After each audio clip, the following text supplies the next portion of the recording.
The sandstorms didn't blow for once.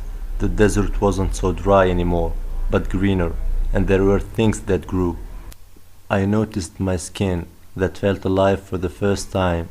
The sand and the dryness, that stinging pain, it had all gone. Water flows back into the oasis. The groundwater rises back up in the ground, and the palm trees breathe again.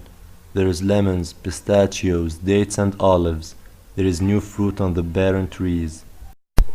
I crossed my uncle on his way back home from the cafe. It was strange, but this time he was open, kind of relaxed. He didn't seem too busy like he normally is. Then he leaves. We jump to his house. His wife opens the door and he doesn't avoid her eyes. This time his pockets aren't empty. His hands aren't empty. His face isn't red with shame. I do not exactly remember how, but that night they eat well. They laugh together. It's hard to describe, but I had the feeling that this time the promise was fulfilled. We weren't betrayed.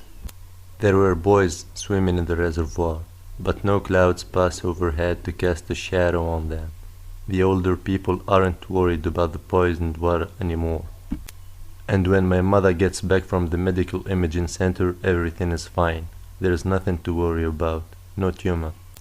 The prisons are opening up. You're not going to do time for just being poor anymore. I see my cousin getting out of prison, and there is a bearded guy waiting to pick him up as he goes out. At first, I presume it's a recruiter. I think he's going to fight the jihad in Libya or Syria, but in the car, they go back home. It's his family, just happy to be together again. His eyes seem warm and honest as he turns to his brother and quotes the Prophet Muhammad.